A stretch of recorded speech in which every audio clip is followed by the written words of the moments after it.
নমস্কার, শখের রান্নাবান্নায় আপনাদের সবাইকে আবারও স্বাগত।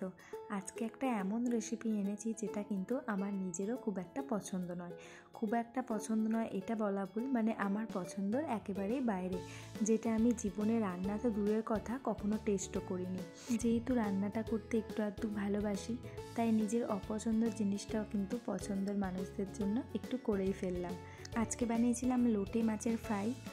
অনেক দিন থেকেই এই রেসিপিটা বানাবো ভেবেছিলাম, তবে আমাদের এখানে যেহেতু এই মাছটা খুব একটা পাওয়া যায় না, তো তাই বানানোও হয়নি। তাই অনেক দিন পর এই মাছটা একটু পাওয়া গেছে, আর মাছটা কিন্তু খুব ভালো করে কেটে বেছে দিয়েছে।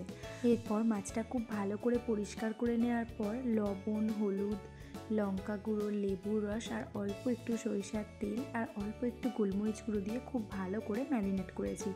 মাছটা যেহেতু একটু অন্যরকম স্মেল, তাই এখানে লেবুর রসটা দিলে কিন্তু অনেকটা স্মেলটা কমে যায়। তো স্মেলটা হয়তো অনেকের জানি না পছন্দ কিনা, তবে আমার যেহেতু পছন্দ না, তাই লেবুর রসটা একটু বেশি পরিমাণেই দিয়েছি। এরপর খুব ভালো করে ম্যারিনেট করে নেব, যাতে করে প্রত্যেকটা মাছের গায়ে কিন্তু এই মশলাটা সমানভাবে লেগে যায়। খুব ভালো করে ম্যারিনেট করে নেওয়ার পর এটা প্রায় 8 ঘন্টার মতো রেস্টে রেখে দেবো। এই রেসিপিটা বেশিরভাগ সময়ই দেখেছি বড় মাছ অর্থাৎ গোটা মাছের করেছে, তবে যেহেতু মাছটা ওখান থেকেই কেটে পরিষ্কার করে দিয়েছিল, তাই ওরাও এই সাইজটা ছোটো ছোটো করে দিয়েছে। এরপর মাছটা 8 ঘন্টার মতো ম্যারিনেট হওয়ার পর অল্প করে উপরে কর্নফ্লাওয়ার দিয়ে দিয়েছি। কর্নফ্লাওয়ার এই কারণে দিয়েছি, মাছটা যেহেতু একেবারেই খুব একটা ভাজা যায় না, তাই এখানে অল্প একটু কর্নফ্লাওয়ার দিলে মাছটা কিন্তু মোটামুটি জাস্ট একটু ভাজা যায়।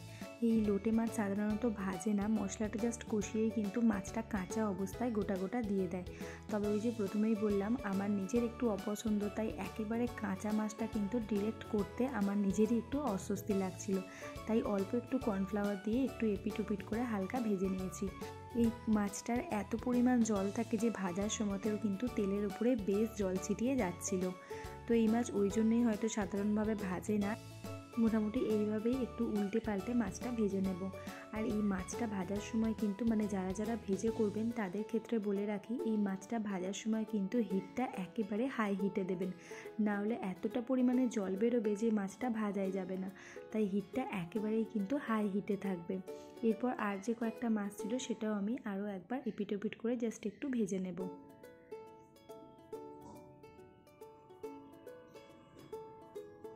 মাছটা খুব ভালো করে ভাজার পর এখানে অল্প পরিমাণে একটু তেল দিয়েছি আর দিয়েছিলাম অল্প একটু কালো জিরে। এরপর কিন্তু হিটটা মোটামুটি লো টু মিডিয়াম হিটে রাখতে হবে। তারপর এখানে দুটো মিডিয়াম সাইজ পেঁয়াজ কুচিয়ে আমি দিয়ে দিয়েছি, আর দিয়ে খুব ভালো করে এটা জাস্ট একটু এদিক ওদিক করে ভেজে নেব। একেবারে প্রচুর ভাজার দরকার নেই, যেহেতু এটা কষিয়ে রান্না হবে, তাই অল্প একটু ভাজলেই কিন্তু যথেষ্ট। এরপর এখানে আদা রসুনের পেস্ট একটু দিয়ে দিলাম, তার সাথে দিয়েছিলাম হলুদ গুঁড়ো, লঙ্কা গুঁড়ো, পরিমাণ মতো লবণ দিয়ে আবারও খুব ভালো করে একটু নেড়ে চেড়ে কষিয়ে নেব।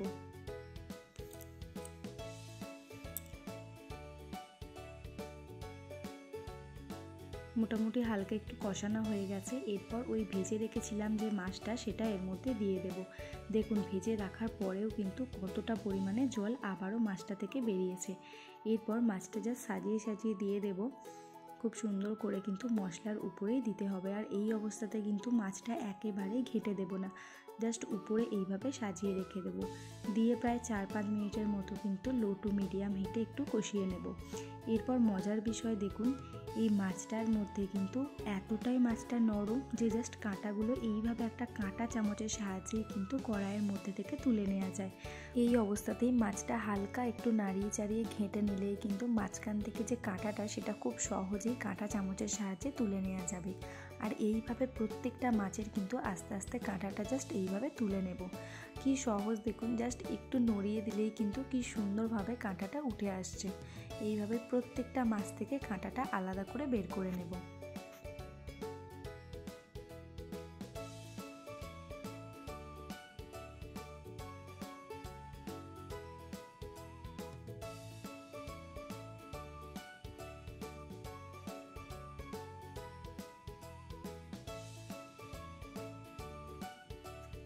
খুব ভালো করে মোটামুটি ওই মাঝখানে শিরা কাঁটাটা কিন্তু সব মাছের বের করে নিয়েছি।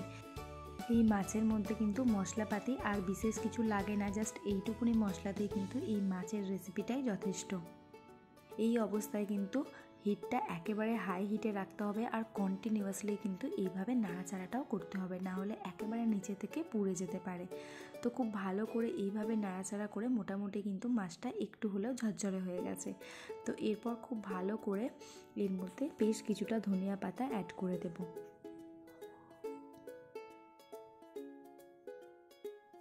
ব্যাস আমাদের লোটে মাছের ফ্রাই কিন্তু একেবারেই রেডি।